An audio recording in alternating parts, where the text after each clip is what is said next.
This podcast is brought to you by Kinkmmunity, a kinky social media site we're creating. Our goal is to be a safer online space for all members of the kink and BDSM community. For more information, please check out the links in the description below. In today's episode, our hosts discuss: were they kinky?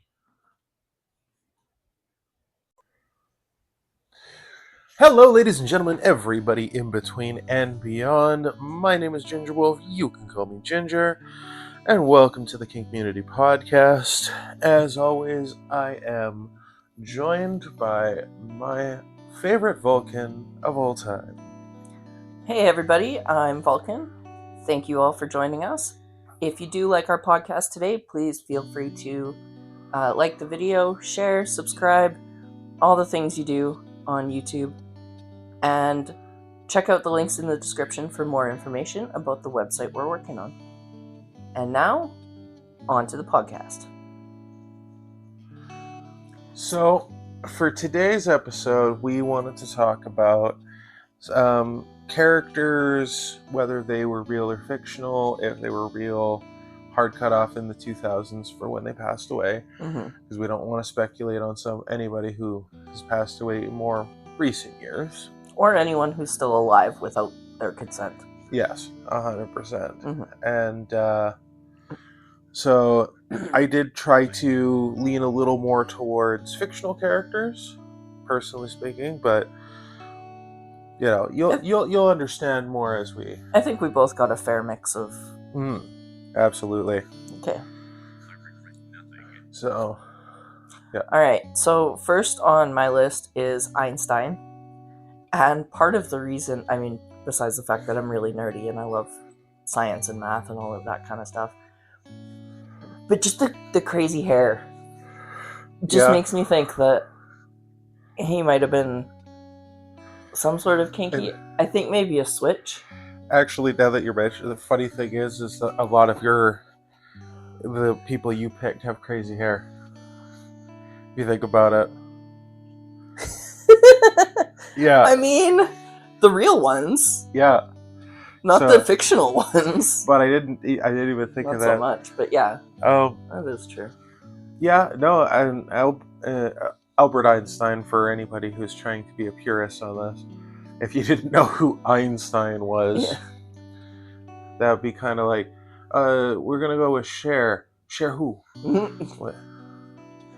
Cher's not on either of our lists, for the record. No. Cher's still alive, is she not? I think so. Yeah, so we wouldn't be doing her anyway. Yeah, true. But although either way, she would have died too recently. On a technical level, she is a character, so. I mean, she is, but she's also a real person. Yeah. Anyway.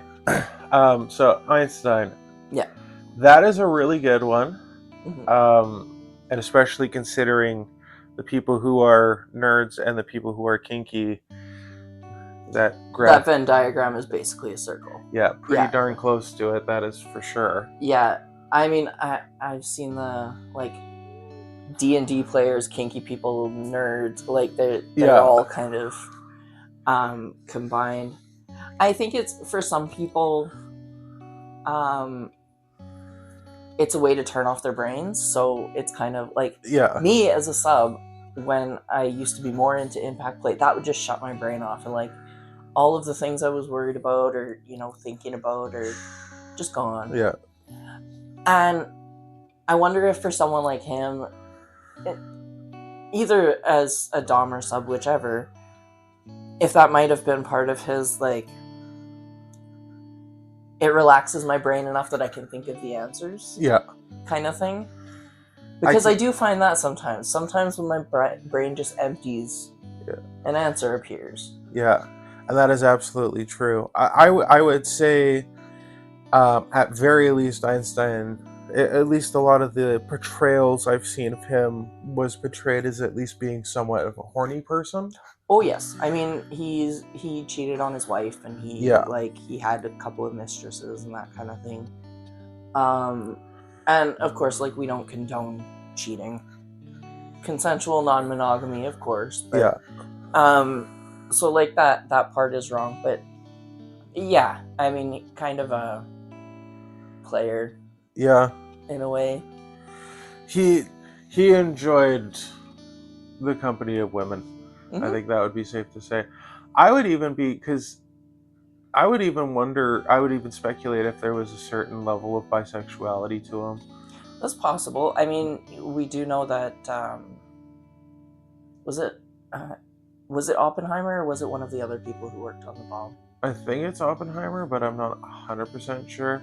Either way, I'm actually gonna look it up quickly. We'll put a little asterisk here just Yeah. to. But Einstein himself, I mean, Oh no, it wasn't Oppenheimer. I always speculate anybody with that level of, like, I would feel like they would have some sort of like teacher-student kind of fetish. That seems to be a fairly common thing with people that are of his kind of ilk, because they always seem to end up dating somebody who is like in one of their classes, or seeing somebody who is in one of their classes at some point throughout their career, whether it's early in their career or later in their career, is, you know, a completely different subject matter. So I can see that for sure. Yeah. And that, of course, opens up a lot the doors to a shit ton of different kinks. Oh yeah, definitely. But past that one, I think it would be... Yeah, so I can't see the name I was thinking of, but... Yeah, fair enough. If we can find it, it'll be in here. Yeah. Anyway. But yeah, I do think he would be... I mean, of course, the whole thing is... this is all speculation. Yeah. But I think anything past that would be even more speculation. Well, yeah, I mean, that's all. Yeah. That's all we can do, right? So yeah. We can't even say for certain whether he was bi or... Oh, yeah. I know who I was thinking of, and he was nothing to do with the Manhattan Project. It was Turing, the computer. Oh, okay, yeah. I was just the eras. Yeah. So anyway. I don't know if they were the same, like alive at the same time and in the same place, kind of. Not important. Yeah. Sidetrack. Sorry, I'm a little sick, so yeah, my brain is not quite working properly. Yes, it's a scatter plot very much right now. That is what my brain is doing right now. Yes. That's okay. But yeah, I mean, like, we can't even say whether he was... Yeah, I mean, I've contemplated some of his research, and I've looked at some of his research, but as far as his personal life, it just didn't seem very interesting to me personally. Yeah, I don't know too much about his personal life. I mean, I know that, like, he lived in Austria, he went to school in Germany, moved to the States. Like, he moved around a lot. Yeah. And liked women, obviously. Yeah. Like, I if you're talking about the personal lives of, like, scientists and stuff, like, I probably know more about Tesla, and that's just because he's been more in the media in the past, like, 20 years. Yeah, I mean, maybe we'll do one about him one day. Also, let us know if you'd like us to do this about any other, like, fandom or celebrities, or just as long as if it's fictional characters, over 18, and if they're real people, they were over 18 when they passed away before the year 2000. Yeah. We want to at least separate by 25 years their passing. Mm-hmm. So, if we do this in a year, then it'll be 2001. Yeah, that works. Hi. That was Mocha, for anyone who... Yeah. I don't know if she's going to let us record tonight, but we'll try. She seems to be at least looking like she's going to settle down. It's all good. Yeah. So. Yeah, like I say, I'm, and I do like learning about, like, people's personal lives. Like, one of my favorite books is, like, the biography of Charlie Chaplin. Even though he wasn't necessarily a good person, but in some cases he was a great person. We'll phrase it that way. Mm-hmm. When he was quite old, he was dating somebody who was quite young. So that's why I say that. Yeah. But yeah, Einstein, I don't really know a whole lot about him in the personal sense, so that one's kind of hard for me. Yeah. Well, like I said, I'm basing a lot of what I think about these on the three I have that are real people. I'm basing it mostly off of their professional lives. Yeah, because I don't know much about their and personal that's lives. fair. But yeah, there's, like I said, there's not much else I know about Einstein besides that he was an absolute genius. And I do know that I've heard from a lot of very smart people that sometimes they just need to have their brain turn off. I think all of us do, regardless of intelligence level.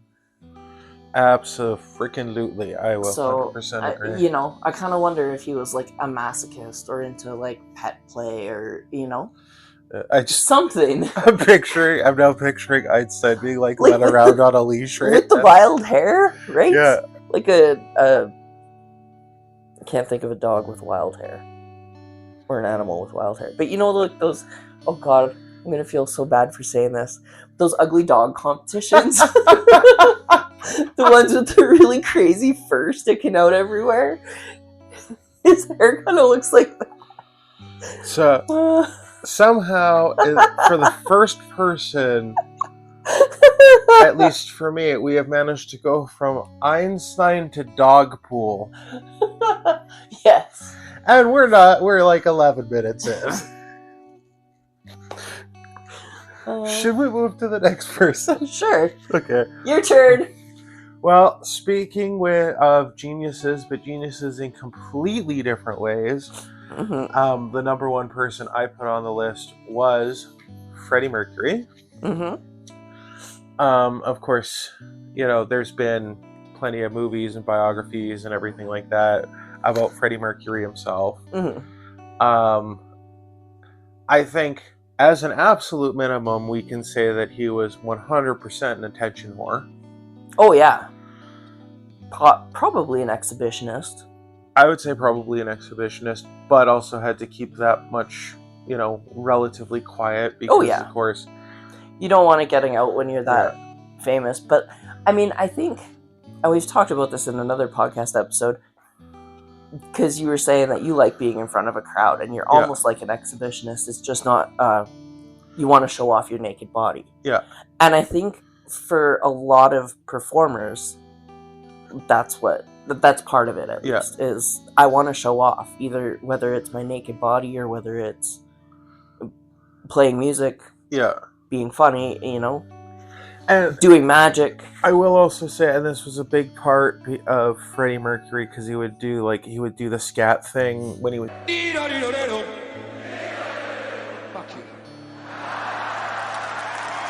He's doing live shows, and where he'd get the audience to like join in, and he'd do the Day-o, and he'd point the mic and stuff. Day-o, yeah. Getting people to join you while you're doing that is fucking amazing. Like, it's an amazing feeling, 100%. So yes, I could definitely say he probably got, you know, off on a lot of that. I would imagine he was probably into group sex. Oh, Again, I think a lot of those kind of people are. I think it would be fair to say that he was probably also a bit of a voyeur and probably enjoyed watching other people have sex too. Yeah, because there is a part, to me anyway, where it's just like, you know, I've had my fun, but I'm in the mood to watch other people have fun. Like, you go ahead. I mean, sometimes you've sat back and watched me and Unicorn. Yeah. And, I mean, you kind of direct us, because we're like... Yeah. We kind of don't really know what to do with each other, but... To a point, I mean... Well, yes. Yeah. Well, with me being ace, I'm just kind of like, you're gonna have to something. And before I say this, I do feel the need to preface it, because there is a lot of fetishization towards femboys, and it's not a fetish. It's, you know, but I do have a feeling that he may have had a certain amount of femboyism to him, because he did. from what my understanding, If he you liked consider wearing that women's pants. femboy to be a feminine man, Yeah. then absolutely he had some of that. Oh, yeah. If you consider, well, no, I wouldn't say cross-dressing is not a kink, but I would imagine that he might have been into that sometimes too, or like feminization, or that kind of thing. Yeah. I do wonder if he had, because of course, like most people are aware, he had the Freddie Mercury teeth, which were quite large and everything like that. And I do wonder if he had any kind of oral fetishes because of that, because it was offered to him several times for them to like cosmetically fix his teeth, and he refused because he was very afraid that it would affect his singing voice. That's fair. So, but I wonder if that created some kind of complex that created a fetishization in his mind of some kind. Possibly, and I mean, there are people who have medical conditions who end up having, like medical play fetishes and kinks. So I wouldn't doubt that someone who has dental problems or is anxious about dental issues would possibly have a dentist kink or something similar. Yeah. Well, I do have, and they actually might be listening to this, but I do have a friend who suffers from seizures, and when they're also monogamous or non-monogamous as well, and when they're with a partner, and if they end up having a seizure while them and their partner are being intimate, let's say, they're fine with letting their partner keep going. Seems like, for me personally, I don't know if I could. Yeah. But it does work for, I saw, actually, this is kind of off topic. I mean, anyway, I saw someone on Instagram, I think it was, explain that, because they were talking about free use, and he was explaining that most of the time it's no until you get a yes, and free use is basically the opposite. It's always yes until you get a no. Yeah. That is a really simple way to explain it. Yeah. I've never heard it said so succinctly. Yes. But yeah, no, I think there definitely could be like some of that kind of. I just, the way you said that off topic, it's like that should be like the subtitle to our podcast, Kinkmmunity. Side tangents. And side tangents. Yeah. So celebrities and side tangents. Yeah. Anything else you want to add about Freddie Mercury? No, not really, except that he was a great singer. Oh yeah. And he died way too young. 100%. But of course, you could like anybody who's a genius in their field, you can say that about them. We're definitely talking about a couple here. But you could say that about a lot. Like the person that I've said that the most about 100% was Bill Hicks. Not going to get into another Bill Hicks rant. Don't worry. Maybe another day. Yeah. Yeah. Your turn. So the next one I'm gonna do is Rasputin.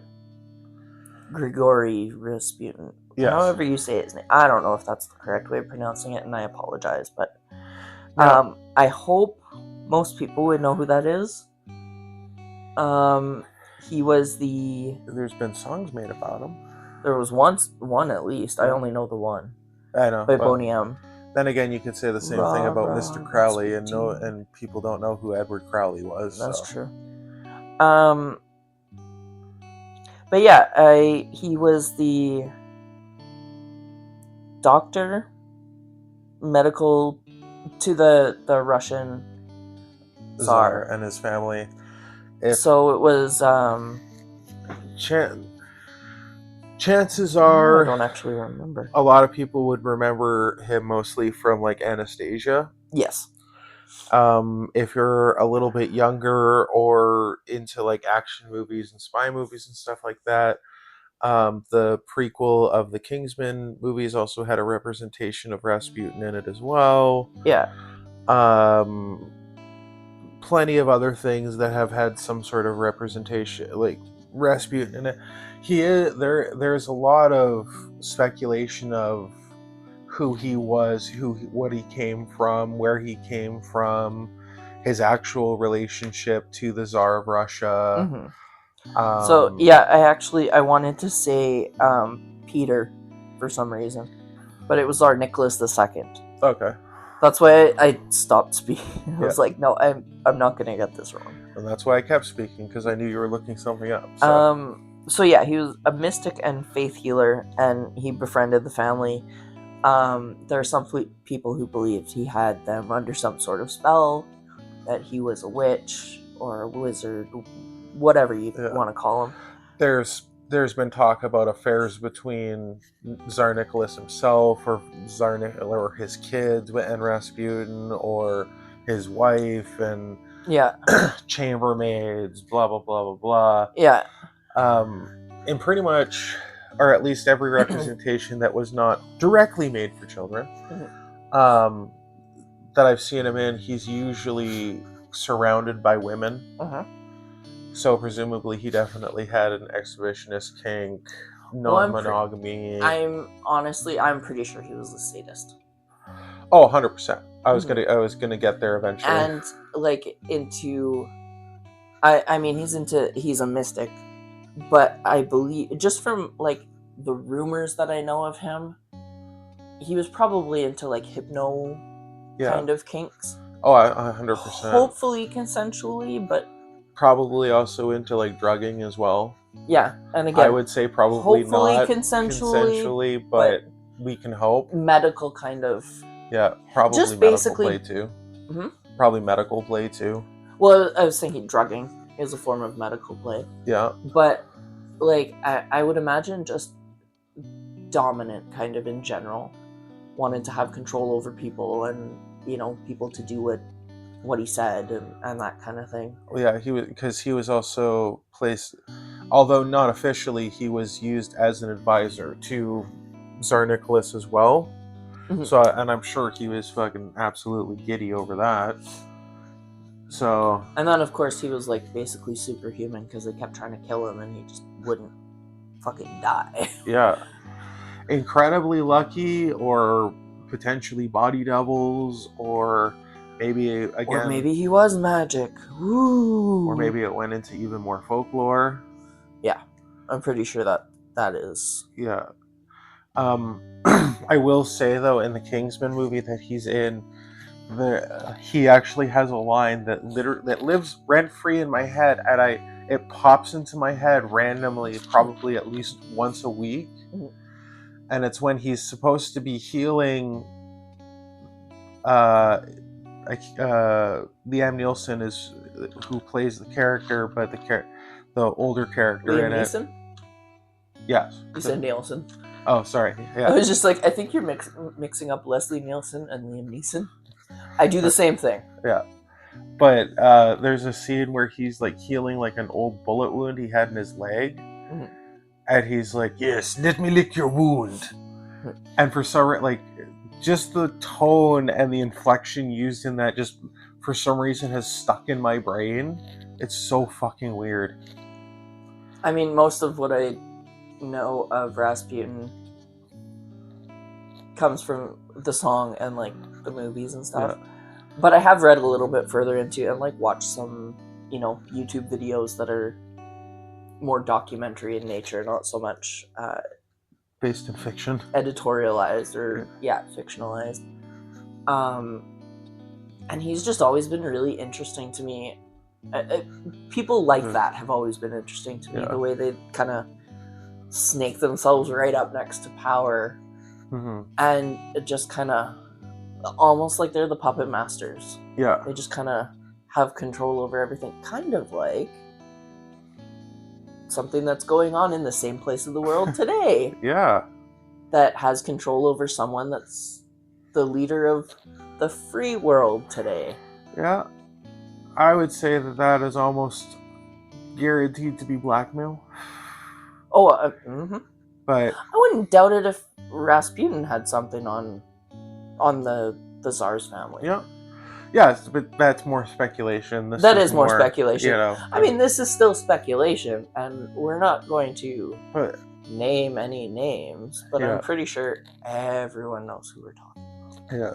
By not saying who we're talking about, you should probably already know exactly who we're talking about. But back to Rasputin. Yes.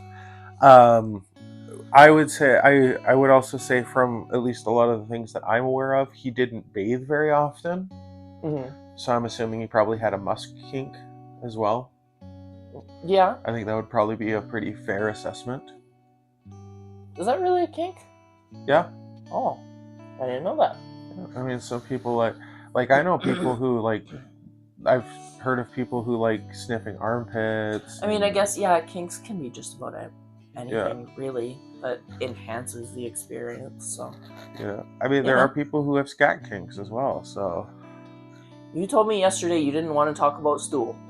To be clear, it was an actual stool. I was asking him to grab something off of. Yeah. Like a sitting stool, not a stool. The kind you sit on, and it's a fairly sizable one. It's not a small one, so it's not a stool sample, just for clarification. That was good. Okay. On to your next one. On to the next one, and this is one thing we did decide on is we were both going to. Well, we kind of decided on it, but then kind of went back. We both decided to pick a Star Trek character. And I went for one of my personal favorite characters, Odo. And just FYI, mine is not going to be who you think it is. Based off of the name. Yeah. Anyway, I'll have no idea. Yes. But, and in all honesty, I did actually want to talk about Pike, but we did talk about where maybe we'll do an episode and just do Star Trek characters? Star Trek captains. But we won't be, just for anyone who is into Star Trek but hasn't seen the new stuff, we won't be including anything beyond the 2009, that trilogy of movies. So Star Trek Beyond, which I think was 2016. I think. Whatever it was. We won't be talking about Discovery, Strange New Worlds, Picard. Yeah. Lower Decks, you know. By the way, this would have been Strange New World Pike, by the way. Yes. But he became my favorite Ginger captain. is kind of obsessed. We'll probably put a picture of him dressed as Pike. Yeah, I do. I do. Or really. a doodle, I mean. But outside of favorite captains and stuff like that, one of my favorite characters is Odo. And it's because I find him one of the more interesting characters because he has such a hard time expressing any type of emotions. Period. You might want to tell the people listening who Odo is. Okay, yeah, he's a shapeshifter changeling. I think in Deep Space Nine. Yep. Yeah, I have a hard time remembering exactly which series it is. There are so many of them. But he's head of security. And he can't quite get humanoid down, but he can do everything else, which is kind of what gives him a very unique characteristic look to him, where he kind of looks like a person, but kind of melted as well. Yeah. Would be the best way I'd be able to describe him. There's an episode where they offer to give him a quote-unquote normal face. Yeah. Bajoran, Klingon, human, whatever. It's like, no, I like this. Yeah, it's very him. It's me. Yeah, exactly. So, and that's where the interesting first thought comes from, at least for me, is like he is very confident in who I am, or who he is rather. Sorry, he's very confident in that, which is kind of a dom thing. It can be a submissive thing, but usually it's more attributed towards doms. But yet he has such a hard time getting his emotions forward, which can technically be either or. I think, given the last couple of seasons, I think Odo would be a pleasure dom. You think so? Which might be kind of a strange thing, but if you watch his relationship with Kira, and there's one other woman that he sleeps with, she says he has bedroom eyes. And he kind of like swoons over her for the whole rest of the episode. It's really cute, actually. But he's very much I mean, he's curious and he's focused on, because obviously he's not human, so he doesn't have the anatomy and that kind of thing. Although they do turn him human for a while. He becomes a solid. But he's just so focused on them. Yeah. That I feel like he would be a pleasure dom. Like you part pleasure dom. Yes. Yeah, I could see that. Definitely at least a pleasure top. Yeah. I have a hard time picturing him like swinging a flogger or something at somebody. Well, yeah, but I mean, if he's a pleasure dom, that doesn't necessarily mean he'd be flinging any floggers. Yeah, especially considering his aversion to like weaponry and stuff like that. So I think that would be... I mean, why does he need weapons? He's a fucking shapeshifter. I mean, fair. He could just like create one out of his arm and whip it at you. Now you've kind of combined the idea of him being like the T-1000 from Terminator 2. I haven't seen the Terminator. Oh yeah, I'm just picturing him like, instead of like a crowbar and his hand turning into a crowbar, it turns into a crop. You're giving me too many ideas for the visuals for this. This is not good. It's gonna take me so long. At least, yeah. We did it a bit earlier this month. So. Yeah. All right. That's about. I mean, I agree with the whole Odo thing. So. Yeah. Anything else you want to say about? No, I just said I'm done. Okay. With Odo. So then, since you did your Star Trek character, I will do mine, which is from Star Trek Voyager. Again, not the one you're thinking of. It is not the Vulcan on Voyager. Well, they're all gonna expect me to pick a Vulcan. Yes.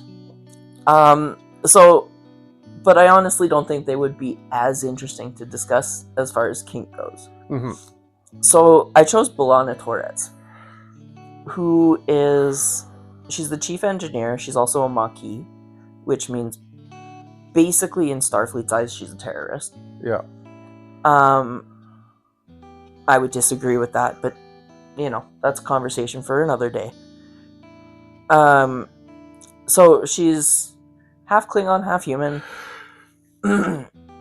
chief engineer on Voyager, and she is... she's brilliant, she's genius, but she has a lot of trouble regulating her emotions too, but kind of the opposite of Odo. Yeah. They're just kind of everywhere. Yeah. I still do think, I think she'd be a switch, and I think she'd be on the SM part of the... I think that's fair. Not just because she's Klingon, though. I would say that most Klingons would definitely be in the S&M category. And I would also say that most of them are probably fairly heavy switches. Oh, yeah. Because of how much they enjoy fighting. And, of course, we did say in a podcast, quite a while ago now, but the kink was discovered when two cavemen fought for the first time. And it was... Bonk! Hey, that felt good. Do it again. Okay. Yeah. Yeah. I'm pretty sure that's where it came from. Yeah. So, I think that's a very fair assessment. The only thing I would add to that, personally speaking, and of course, I know you have more you probably want to talk about. She feels like somebody who would have just a fuck ton of toys. Oh, yeah. Like somebody who would have like a whole room just dedicated to toys hanging off the walls and stuff like that. I mean, it's a good thing they're in Starfleet on a starship because they got the holodeck. They can just create whatever they need. Yeah, there you go. Although I also can imagine her just not needing any tools. Oh yeah, I could definitely see that. But yeah. I mean, she's got nails, she's got teeth, you've seen Klingons bite each other. Yep.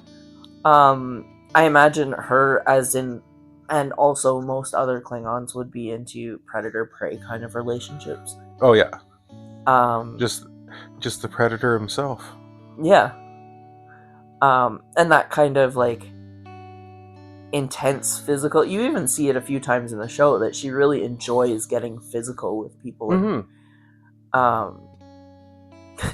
In I think it's the first episode, she breaks someone's nose. Yeah. And like, I remember that. Yeah. And then she still gets to be chief engineer for the next 7 years. So, Yeah. you know, that's a lesson for everybody out there. Yeah. Punch your superior in the nose to get a promotion. Yeah. I'm sure that would work great. For legal reasons. Don't do that. This is a joke. Yes. And, I mean, we're not Klingons. Yeah. So, is there anything else you wanted to... Okay. No, I think I'm done. This one is gonna, and I have a feeling that Vulcan is gonna have a bit of a hard time with this one, because I did want to put a comic book character in this, but I didn't want to give one that was like, there's too much to talk about, like Deadpool, or like one of the Avengers, or the Punisher, or anything like that. So Batman. Yeah.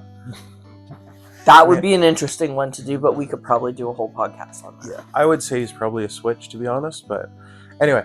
Like I said, that could be a whole podcast with all of the content he's got. Yes. So I went with the Max. Mm-hmm. Now, this is definitely one that is 100% going to need some backstory for a lot of people. The Max is a character that was created many, many years ago. There was a short-lived TV series that lasted for one season on MTV. Had nothing to do with music, so for those of you who said MTV used to be all about the music, there was no time where MTV was all about the music except for their initial incarnation. Shut up.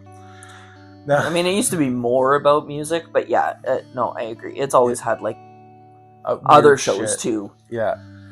But it's never quite fully explained in the show. It is kind of explained in the comic books whether or not he's actually crazy, but he kind of splits his brain into what we consider the real world and also a different plane of existence entirely, mostly known as the subconscious. It is the subconscious of one particular character in the series.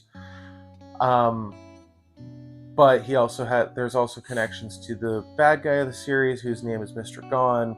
Mm-hmm. I'm not going to get into his whole backstory, but basically he's a wizard, but a really shitty wizard, so he still has to use guns and shit.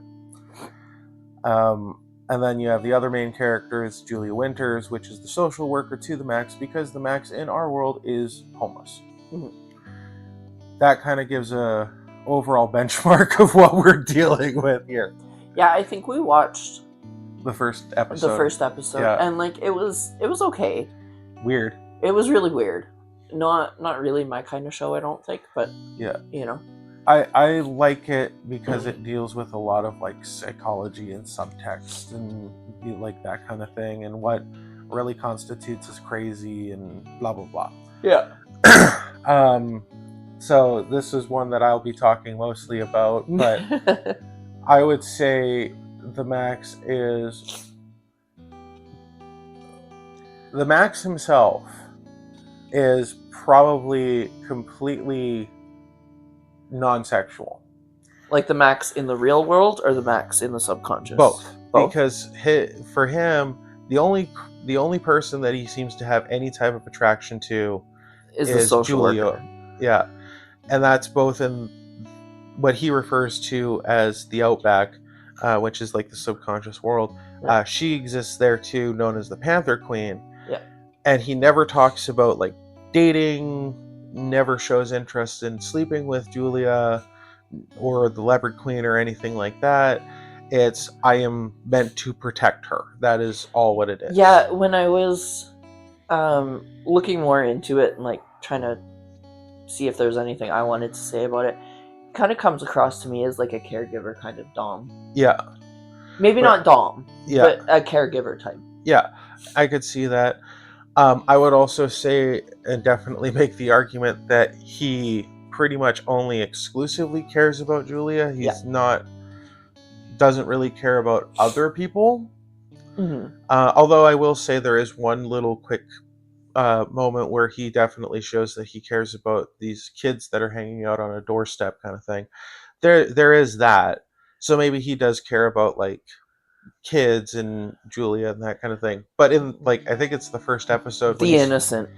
I don't know if he cares about the innocent too much, because there's a part in the first, I think it's the first, maybe it's the second episode, where Mr. Gone tries to take a hostage and he just grabs somebody out of the back seat and the Max just like stabs it in the head.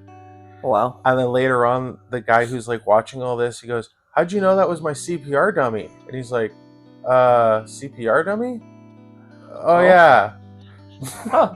So, Yeah. but I do, now, I will say, I do think Julia also has her own sexual issues, because it doesn't show this in the series, which is interesting because it was a late night series, so you think it may have touched on this. But in the comic book, she's actually a rape victim. Yeah. That's what I read on the Wikipedia page about it. Yeah, which is part of the reason, which kind of creates the Max in its weird way, but that's all comic book stuff. This more focused on the TV show. Yeah. But I think she is one of those types of people that would like absolutely put up that stone front. Get the fuck out of here. And if you can't handle me at my worst, fuck you. I don't care. And very much would maintain that shield. Mm-hmm. But then when it comes to Max, there's something about Max that she actually genuinely cares about. Yeah. And it could very well be the fact that Max does not look at her like a sexual being. Could very well be that. Mr. Gone definitely does. Well, yes. But Mr. Gone is a prick. Yeah, and also potentially her cousin. Ew. Yeah. Gross. Or uncle or something like that. I can't remember exactly. I think it's uncle. But it's never 100% thing. But it's very weird anyway. Mm-hmm. Anything else? No, that was pretty much it for me. Okay, so I will go comic book character turned to TV show for comic book character turned to TV show, which is Klaus Hargreaves. Yes. From the Umbrella Academy. Wonderful pick. Which would be number 4, I think? Yeah, I think so. If anyone's seen it, there are 7 kids. They were all born the same day, but different parents. Whole long story. They've all got weird superpowers. They're all dysfunctional. It's a great movie. Series. It's a great show. If you're in Canada, at least it's on Netflix. You should really go watch it. Elliot Page is in it. Seriously, go watch it. I know, you're probably surprised I didn't choose Victor, but yeah. No, because I don't think... I think if you had chosen Victor, we'd probably be here for hours discussing that particular character, because there's so many nuances to that character. Well, yeah, especially with the way he was treated in comparison to his siblings, and but anyway, so yeah, if you haven't seen it, that's just a very brief. They were all born in a really weird circumstances. Yeah, they were adopted and raised together, but disconnected. And Umbrella Academy takes place when they're all 30, and they've come back together again. So that's when we first, start learning about it. And the one scene that made me think of Klaus, I'm pretty sure you know which scene it is. It's the waterboarding scene. Yeah. Where Chi-Chi, what are their names? Cha-Cha? Oh God, I can't remember. Oh. The people who work for the commission. Something with a G, I think it is. Anyway. And they're trying to get information out of him. And so they put a cloth over his face and they're pouring water and he's just like sucking it out of the cloth. And then they were like choking him. Yeah. He's like, "Oh, don't stop. Don't stop. I'm almost there." And they're just like, "Ew." Yeah. So, I mean, definitely a brat. 100%, because at least a switch, but he could not take no as an answer for anything, especially if he wanted it. Yeah. I would also say he was definitely the most traumatized, aside from Victor, but he was traumatized in a different way from being locked in those fucking mausoleums. Yeah. He can see ghosts. That's his superpower. It goes further than that. Go watch the show. Yeah. But yeah, he can see ghosts as a minimum. Mm-hmm. And then he can interact with them too. That's as far as I'll go with any other details of his powers. Mm-hmm. And he, well, we Well, can for the also, first season, he can see and talk to Yeah. them, is basically. Yeah, apparently he also can't die. We don't find that out until later on. Yeah, but I gotta say that much because otherwise it's gonna, some of the context of what I'm gonna say is gonna be a little weird. Oh, okay. So sorry for the spoilers, but but I would actually say that he would be an excessively hard bottom or submissive. Oh, yeah. Like, He could take a lot. oh yeah, Well, you think, like I said, the scene where they've Hazel and Cha-Cha. that's it. Yep. Yeah. Which is God, I can't remember their names. Seth Rogen? No, so that's not Seth Rogen. I always make that mistake. Yeah, I know. I can't remember the actors' names either. Doesn't matter. Yeah.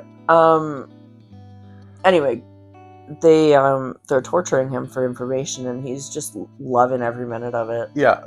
Until he starts withdrawing from drugs. But Yeah. then it's not such a good time. Yeah. But I do think also because there is a part where he is, not a part, there's like a whole season where he's basically a cult leader. Yeah. So that's where I think Switch would come in, because like he's definitely got bottom in him. Yeah. Submissive or bottom or whatever. He's got that. I'm pretty sure he's got the top part too, because I don't think you can form a cult without being some sort of dominant type of figure. Yeah. Although, to be fair, he does kind of just fall into it. And he does run away from it too. So, yeah. So maybe he's more like me. Yeah.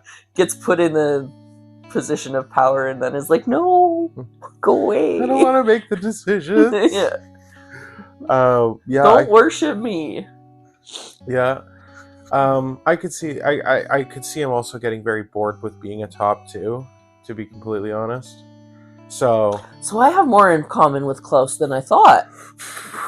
Apparently. It's not that I find topping in itself boring, but impact play from the top I find boring. That's fair, yeah. Because it just kind of, for me, it just feels like the same thing over and over. And I know for you it's the same thing if you bottomed for impact. Yeah. It feels like just monotonous. Yeah. Which... Okay, butt, back. Yeah. You know. And see, I prefer, like I said, I find it boring to be on the top, but more interesting to be on the bottom. So. Yeah. But yeah, definitely a bratty Switch type Klaus. Oh yeah, 100%. I'm pretty sure all of the siblings are kinky, so in some way or another. Yeah. Oh man, their lives are pretty fucked up. Oh yeah. Maybe not number 5 so much. No, I could still see him. I mean, he's kind of got a doll thing. Yeah. For Dolores. Yeah.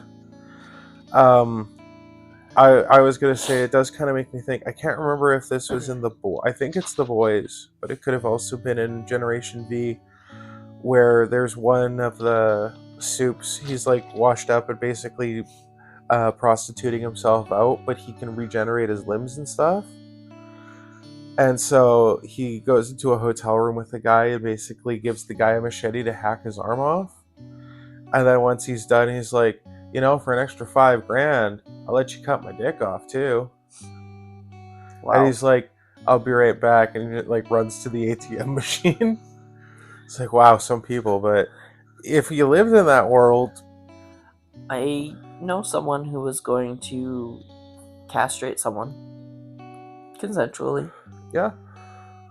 Oh, people, like, that's a thing. I mean, she would have been safe about it. She wasn't a doctor, but she had medical training enough that, you know, chopping off someone's balls would not have been a huge deal. Not a thing I'd be into. No, thank you, but... I mean, me either. But, your turn. Oh, my turn, yes. Yeah. Okay. This one is one of my biggest influences from that era, let's say. And it's Lenny Bruce. Mm-hmm. Of course, knowing me, I had to put a comedian on here somewhere. for those of you who don't know, Lenny Bruce was a very early component to abolishing colors only, or no color kind of Segregation. speakeasy. Yeah, segregation. He was very against segregation. He was very for women's rights, and also extremely for freedom of speech. Most people will probably, if you know the song "The End of the World as We Know It," Yeah, that's probably where you recognize the name from. It says Lenny Bruce is not afraid. yes. Excuse my voice. It's sick. He really actually was not afraid, because he was the last person in North America to be arrested for profanity. And he would actually, by the end of his lifespan, he died of a heroin overdose, unfortunately.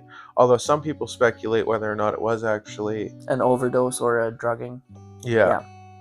But the last year or so of his career was basically him just talking about the court case, being on stage talking about the court cases he was involved in. And keep in mind too, very different time, because you actually needed a performer's license back in those days, and at any time a cop could literally come up on stage, revoke your license, and show's over. Wow. So very, very different timings between then and now. Kind of almost sounds like a deportation. Yeah. Not to get political or anything, but I mean, to be fair, talking about Lenny Bruce, there's gotta very political. Yeah, he was a very political person. However, and a very good-looking guy, I will also add too. Very classic, good-looking, think Marlon Brando when he was young, kind of good looks. 100% though, he would be a switch and he would be a brat, because it would basically be like, you're gonna fucking tell me what to do? Fuck you. I mean, I think, no offense, but I think most comedians are brats. Yeah, I could see that. Just like I think most doms are brats. I prefer the term tyrant, thank you. I mean, what's a brat with power? A tyrant. Exactly. I don't make the rules, I just enforce them. Yes. And make them. Yes. As you say. Alright, sometimes I get to make them too. I actually say that at work sometimes. Yeah. Where I'm like, you say that to me in Unicorn too. Yeah. I don't make the rules, I just enforce them. Yeah. And make them. I just think it's funnier to say, saying it to my subs is one thing, saying it at work is another thing. I mean, the only person I think it would be weird for you to say that to directly at work would be your boss. Yeah. Because, to be fair, though, he is the one that lets me make the rules sometimes. So. Exactly. So, but to other people, you can say, I don't make the rules. I just enforce them. Yeah. And sometimes make them. Yeah. That's exactly what I say. Yeah. Anyway, so, brat switch? Yeah, I would say he would be a brat switch. Although, I will say... So he'd be a tyrant as a dom, too. Yes. Although I would say, much like how we're setting up the site, he would probably be very against race play. Oh, yeah. Because that was a thing that kind of started him on, the whole freedom of speech thing, was because, back in those days, comedy was mostly in jazz clubs.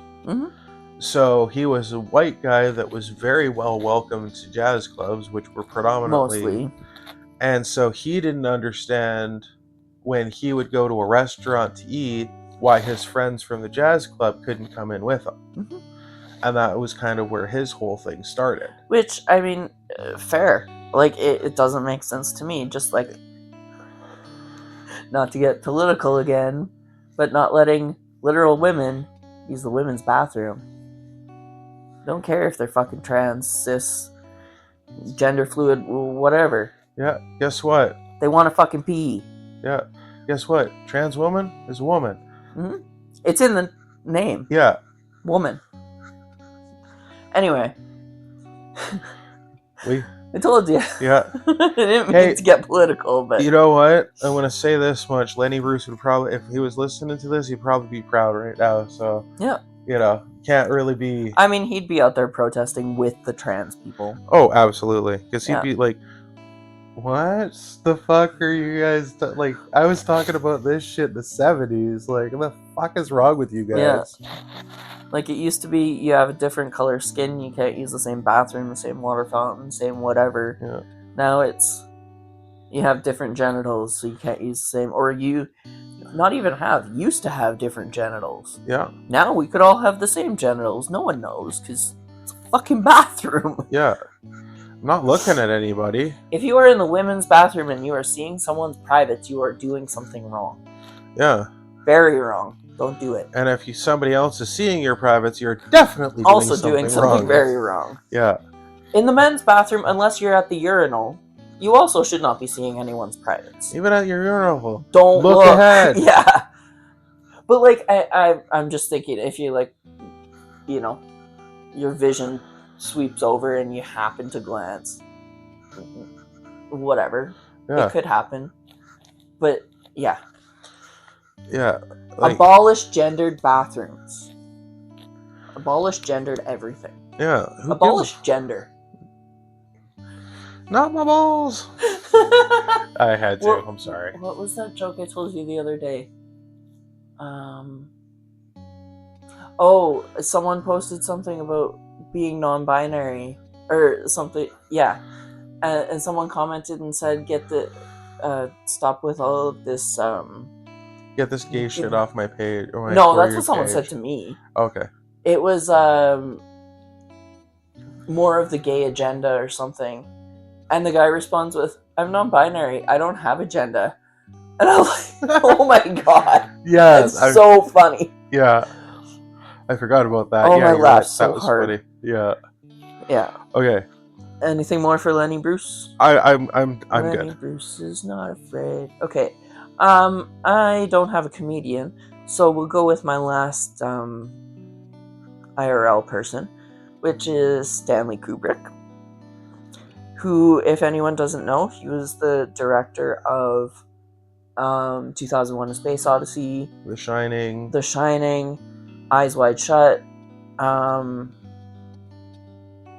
Vietnam War film, Full Metal Jacket, yeah, Clockwork Orange, yep, and he was so obsessive about his work that when they hired him to do the film the moon landing, he made them do it on location. Yes. For those of you who don't understand that, there's a conspiracy yeah. that Stanley Kubrick was the one who filmed who they staged the moon landing, and he was the one that was hired to do it. And because he's so anal about his work, he made them do it on location on the moon. Yeah.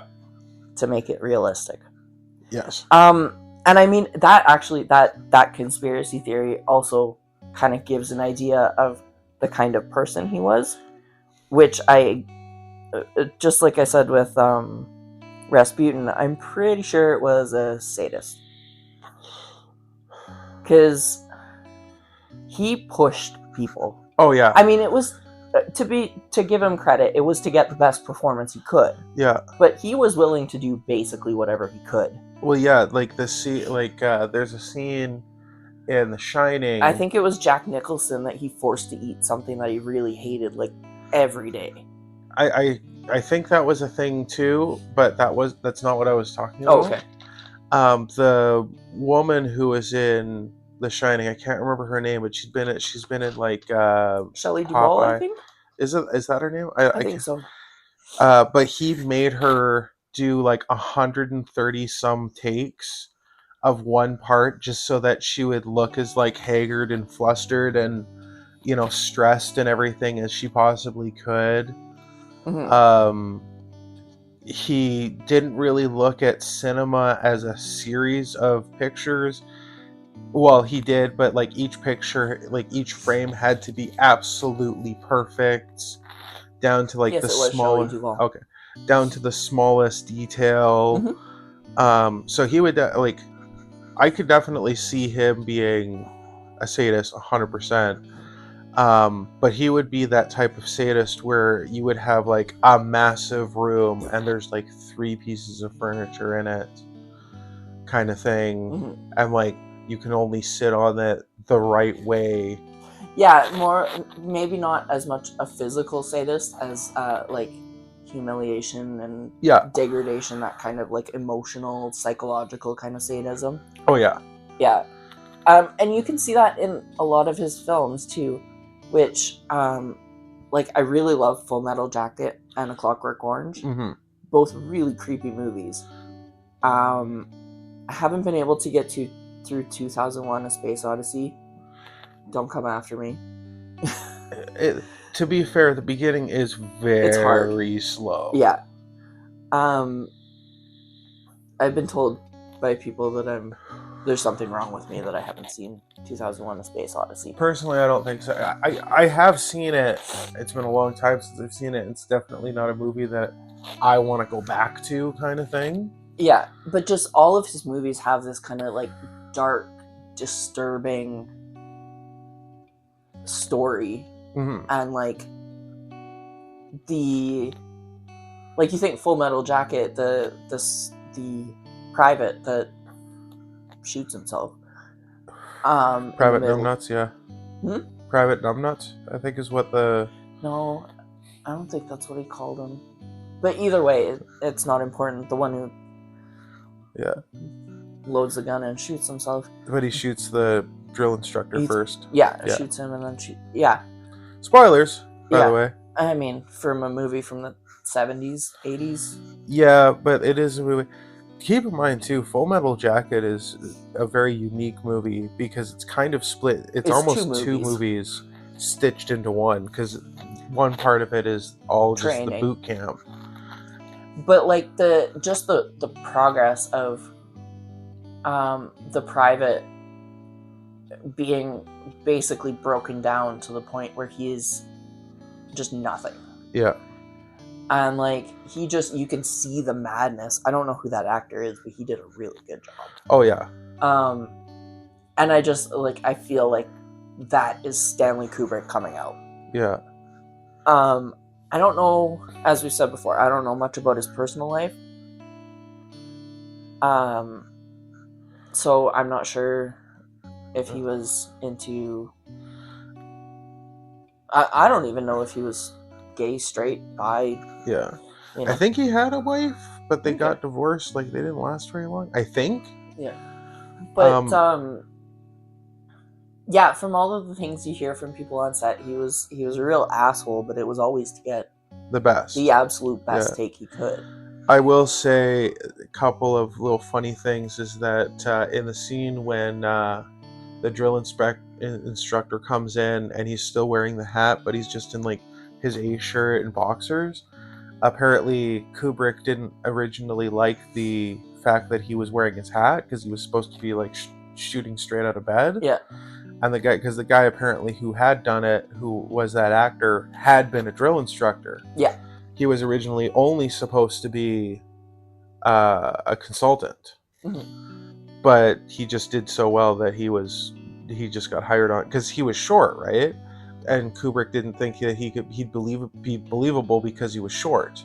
Which is wild because he was literally a drill sergeant. Yeah.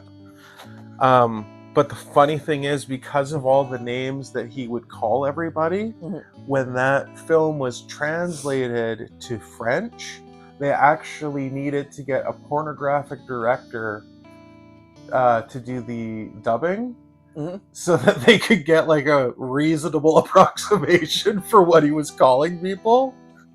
Interesting. So now, because of that, I don't think Kubrick definitely did not come up with the insults that he was using. No. But maybe he used some of them later on. Yeah. Who knows? But yeah, he was definitely into some, like I said, some sadism, masochism. Yeah. I could see him both being a full-blown sadist, but I could also see him being somebody who just did not enjoy sex, because that apparently is the reason why Eyes Wide Shut was made, was because of his wife's sexual frustrations. Like, that movie was inspired by... I've also seen theories coming out that it may have been inspired by things going on with the files that have been released lately. I could see that too. Yeah. I haven't seen that movie, so I was never really a Nicole Kidman fan. So Me neither. In all honesty, I haven't seen it either. So. yeah. I think that's probably the only Stanley Kubrick movie I haven't seen. Yeah. I mean, there's a few I haven't seen, but I have seen a lot of them, and most of them I've seen multiple times because they are good movies. They're disturbing, but oh my god, they're good. Yeah. Yeah. Yeah. Clockwork Orange is definitely like it's hard to watch the first time. It really is. My aunt really hated the song "Singing in the Rain." After she watched that movie, she couldn't listen to that. Every time she heard it, she'd turn the radio off. Wow, yeah. Because it was that disturbing to her. And I'm like... 100%. I mean, yes, disturbing, but like... Can you still drink milk? Yeah. That's kind of like... Singing in that scene actually is the main reason why I've often joked. Once in a while, you'll see things like, if you were a serial killer or a wrestler or whatever, what would your theme song be? And the serial killer one came up, and I responded with "It's a Small World," and that's directly inspired by Singing in the Rain in A Clockwork Orange. Nice. So, yeah. All right. Your turn. All right. So we technically have one that we also share. Should we do the musician we were? Sure, if you want to do that one. Okay. Cause this is another one where I'm gonna take a lot of the wording. Well, that's why I kind of added him to your list. Yeah. But it is Kurt Cobain. Mm-hmm. One of my somebody I would consider a personal hero of mine. Mm-hmm. And I'm not a musician, although I could see why people would draw as him for inspiration when it comes to that kind of thing. But just as a person, he is somebody who has inspired me. I mean, besides Nirvana's music, the most I know about him is, from what I understand, he is where the quote, "It's better to burn out than fade away" came from. Yes. Yeah.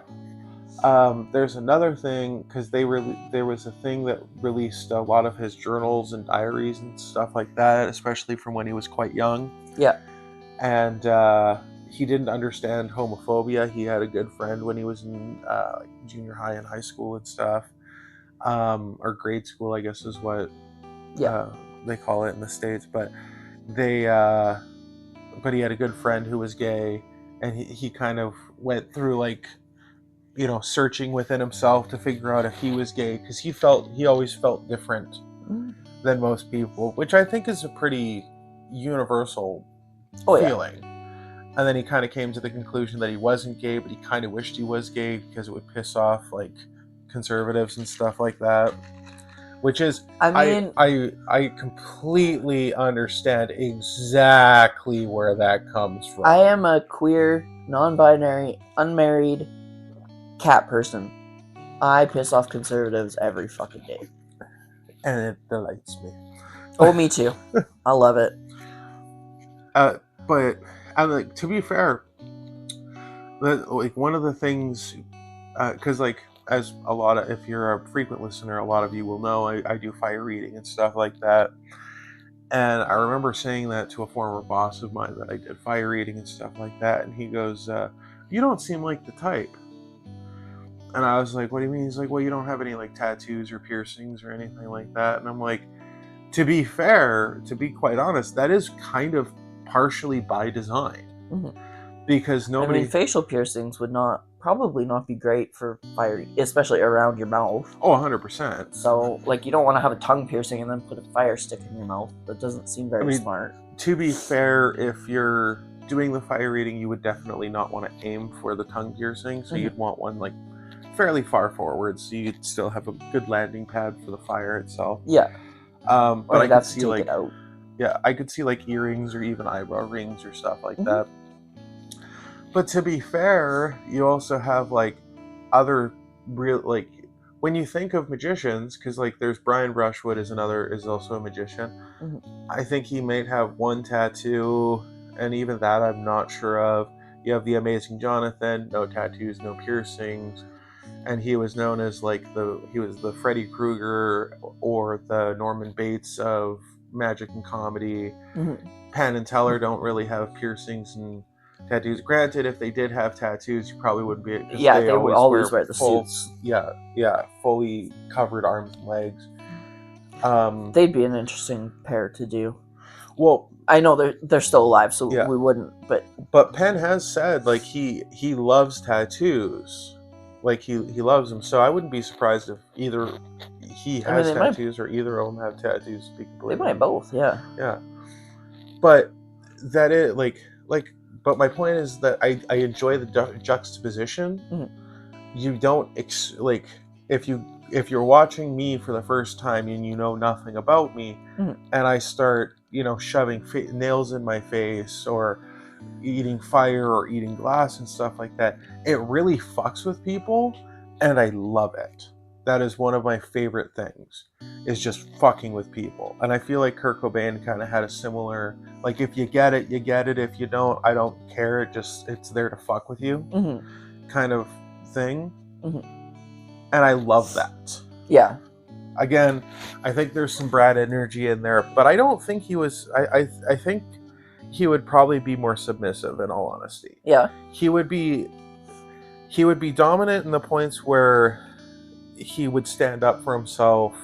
Like, he's not the stereotypical type of submissive where you think, like, and I hate that this is a stereotype. Yeah. But where submissives just can't, like, stand up for themselves kind of thing. Yeah, I was going to say incorrect. That's not really a submissive thing. It is what a lot of, like I say, so-called doms. It's a stereotype. Think, yeah. Yeah. That submissives should be. Yeah. Timid and, just, like, take whatever the dom wants to give, and that's not. Yeah. That's not being submissive. That's being a fucking doormat. Yeah. Personally speaking, I'm not a huge fan of that. Like, I like being able to have conversations and debates and stuff like that. Mm-hmm. But I feel like that would be the line that Kurt Cobain would have been sitting on. I think he would have been leaning more towards the submissive side, personally speaking. Yeah. Especially considering he was with Courtney Love. Yeah. And she seemed like a very domineering type of person. I'm not saying I like her. I'm not saying I dislike her. I'm just saying that seems to be the type of personality she has. Mm-hmm. And he seemed to like that. So, yeah. Yeah, that's fair. I could see that. Like I said, outside the music, I don't know a whole lot about him and how he died, of course. Yeah. I mean, we were both a bit young at the time, and I love the music. I've just never really learned a whole lot about the band. Yeah. So. Well, and like another person who who stood up for equality and stuff like that, because he also really hated like other bands because they were like chauvinistic and stuff like that. Yeah. And even I could see him being a feminist. Oh yeah, 100%. Just with, like, some of the music I know of his. Yeah. So, like I say, he was definitely somebody who was willing to stand up for what he believed in 100% of the time, mm-hmm. regardless of whether you liked it or not. He didn't give a fuck. It was, this is what I believe in. If you don't agree with it, tough shit. Yeah. Yeah. And I can definitely respect that kind of mentality. Yeah. Anything else? That's about it. That's all I can think of. So I think we've each got one more. Yes. For tonight. So, my last one is Loki. Yes. I was trying to think of a dramatic way to, like, Lord of Chaos, Loki. But the trickster god. That would have been way better. Yes, Loki. I wanted to talk more about, like, the actual mythical character, but it turns out there's a lot of different mythologies around Loki. Yes. So we'll talk more about the Marvel character, just to keep it coherent, instead of trying to a little bit of everything. It is kind of funny. I will say, first, it is funny that both the Asgardian gods and the Greek gods, the Olympus gods, both exist in Marvel. Yeah. So that I find that kind of funny. Yeah. But yeah, I mean, Loki is definitely a brat. Oh, Just 100%. the trickster god. I do think he would be a switch, but I don't think he would top for just anybody. I think it would be like a specific, because I think a lot more, especially in like the movies and stuff, and I haven't watched the TV series yet, so but he's very much a brat, which is typically but not always a submissive or bottom, leaning towards that side. I like, he's very much a you can't make me. Oh yeah. Like he just reminds me of me when I'm like, you can't tell me what to do. And then I get that look from you where you're just like, what? Did I hear that right? Yeah. So are we gonna have to deal with this again? I would also say he probably is somebody who has a lot of, I want to say daddy issues, but I think he's got family issues. Well, yeah, I mean, technically in the Marvel series, he's the son of a frost giant. Yeah. So, like, he was raised by Odin, who is not his biological dad, and Thor, of course, always kind of picking on him and that kind of thing. Yeah. So, you know. Yeah, but to be, like, I would definitely say, is Thor picking on him, or is he being an asshole and Thor's kind of, in a sense, reacting appropriately? I mean, that could be too. But either way. Because the thing, like, what I always think about is the one scene where he's pretending to be Odin. Yeah. And so Thor throws his hammer and then grabs who looks like Odin, but it's actually Loki in disguise. And like, Mjolnir is gonna come back to my hand and nothing can stop it, not even Odin's head. And he starts like panicking and everything like that. Yeah. So, I think about that kind of thing a lot. So I think you're right. Although I'm right. All right, Loki. See? But for real, I will say I do think he is definitely the type to call whoever is topping him daddy. Oh yeah, definitely. Or even potentially, and this is kind of squicky, or even potentially brother. I could see that. I mean, I think that would be weird to call someone who's topping you. I agree, but not so strange to call someone who's in like your kink community. Yeah. I hear people calling brother sister all the time. So true, but I could actually see that, because I feel like because with how much shit he disturbs, he's got to get off a little bit on the punishment. Oh yeah, definitely, like humiliation, degradation, that kind of, Yeah. It just made me think of the scene with Hulk smashing him. Yeah, just God. Yeah. He's basically like, what are you going to do about it? Smash, smash, smash. Yeah. Which has been, like, parodied by Marvel themselves at least a couple of times since then. Like, I don't know if they knew they were making such an iconic scene when they made that first... No, probably not. But they definitely know they have it. Oh, yeah. Yeah, I think that's pretty much it for Loki. Yeah. And I think this is a good one to kind of wrap it up, because, we do like to do our podcast our way. Mm-hmm. And he had a very famous song called My Way, and that would be Frank Sinatra. Huh. I thought we were doing your other one. No, we'll stick with Frank. Okay. Now, there's a lot of speculation of whether or not he had ties to the mob. Yes. You could also, he is also a person. Strangely enough, I realize there's kind of a bit of a theme to my list of people who are, they'll stand up for what they believe in. Yep. Because there is a famous story of Frank Sinatra where he was at a restaurant and a busboy dropped a plate on the ground and he was yelled at by the owner. Yeah. And Frank Sinatra called the owner over and asked the guy how much a box of plates were. Mm-hmm. Maybe it was a glass or something. He said it was like $50 or something like that. And he handed him a $50 and he said, "Go bring me one," and bring the busboy, and had the busboy like break every single one of the plates, and basically turned to the busboy and said, "If he ever fucking yells at you again, you tell me, and I'm going to buy the restaurant and fire him." Wow. Or, it's a story. I don't know how true it is. Yeah. But I've heard that story be told about him. So, if it's true, very cool. Yeah. And that is a superpower move right there. Mm-hmm.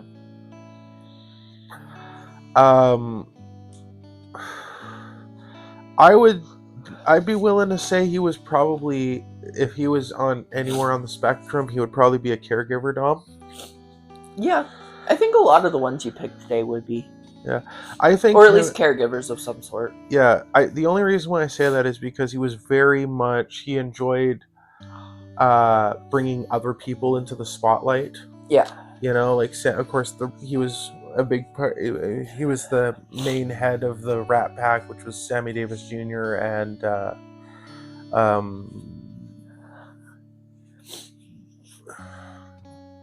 Dean Martin. There it is. Which, of course, all three of them were absolutely amazing singers in their own rights. And Sammy Davis Jr. was, although it's debated how much he was out at that particular point in his life, but he was a gay Jewish black dude. Oh. So, yeah. Well, at least bisexual Jewish black dude. Yeah, I don't know a whole lot about any of those singers, except some of their music. So. Yes. Of course, Sammy Davis Jr. famous for the Candyman can. Yes. I still love that song. But yeah, I think that would probably be... I don't see him being... Frank Sinatra? Yeah, I don't see Frank Sinatra being too spicy outside of vanilla. Yeah. And I'm not just even saying that because of like the era he was from and stuff like that, which is a contributing factor. But I just don't see him being, being somebody who's going to tie people up. Being a sadist or a rope top or... Yeah, I don't really see that. Or a masochist. Yeah. I mean, maybe he was. Maybe somebody out there... Maybe he was a rope bunny. Yeah.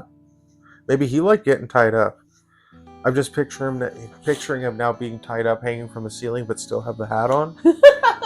Yeah. Don't take the hat. Don't touch the hat. Yeah. My hat. Yeah. Yeah. Yeah. So, I could see that.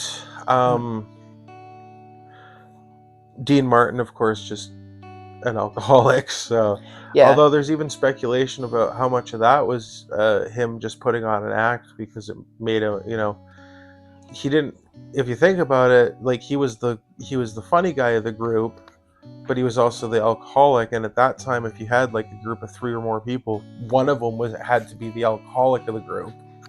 Yeah. So, yeah, Freddie's doing the Infinity Turtle thing again. Yep. It's just a really funny pose, and I can't stop looking at him when he does it. Yeah. He's looking like right into his filter, basically. Oh, that's what he's doing. He's trying to figure out what's in there. Yeah. Anyway, sorry. I got distracted by your turtle. It's all good. I think that was... That happens fairly often, to be honest. I think that's about the end of what I had to say about Frank Sinatra. Okay. I don't want to speculate too much on Sammy Davis Jr. because I think he was the last one to pass away, and I think technically he passed away after 2000. Yeah. I mean, I don't think it's a huge deal if we do a little speculation, but yeah, not on anyone who's. But he was also, like I said, he was bi, and again, nobody's fully sure, it seems, how out he was amongst his other bandmates like Frank Sinatra and Dean Martin, so how much they knew about it. Of course, there's jokes that the only reason why Sammy was there was to essentially be like the manservant and shit like that. Like, people have made those jokes. Of course. Which... So, you're saying that even back then, DEI hire was a thing? Yeah. They just hired him because he's black. Sure. I have no idea. No, I know, but that's the conspiracy. Because that's what they say about every fucking black person who has a job now. Yeah. It was a DEI hire. Like, or they're actually smart and have skills. Yeah. So, I did, before we wrap up, I did just want to say, like, a lot's happened this month. We're recording this still, like, in the middle of the month. Yeah. But, you know, with the attacks in Iran and all over the, like, Eastern Africa and Western Asia, our hearts go out to you. To trans people in Kansas, Missouri, Idaho, all across the U.S., really, and all around the world, to immigrants that are fearing for their lives. You know, we're thinking about you every day. We're trying to do what we can. And if there is something we can do for you, please reach out. I will also add this part in, is that I am a cis white dude. If you need a mouthpiece, where you need words coming out of a cis white person so that people seem to take it seriously, I have no problem being a mouthpiece for you. If you give me a script and whatnot, I will read it for you. No issues there. I hate that that's even something we have to consider, but... I do too, but considering I am... You have all the privilege in the world. Yeah, I am a very privileged white... I have the white privilege, I have the man privilege. Allow me to use it for you. You know, I will happily do it. Allow me to share it. Because if I have it, if I have the power, I may as well use it for something good. We need more people like you. Men, women, non-binary people, gender fluid people. We need more people who are just going to stand up and speak out. Yeah. Well, yeah. Was there anything else? No, I think that pretty well covers everything on my end. All right. Well, I think I'm good, and I'm actually surprised we made it this long because I'm still sick. Yeah. So you did really well. Yeah. And if you're still here, you did really well too. Yeah. Thanks for sticking around so long. Yeah, thank you very much for joining us. We hope to see you next month. We haven't decided on the topic yet, but we'll let you know between now and then. For sure. So have a good month and stay kinky. Take it easy. Have a good one.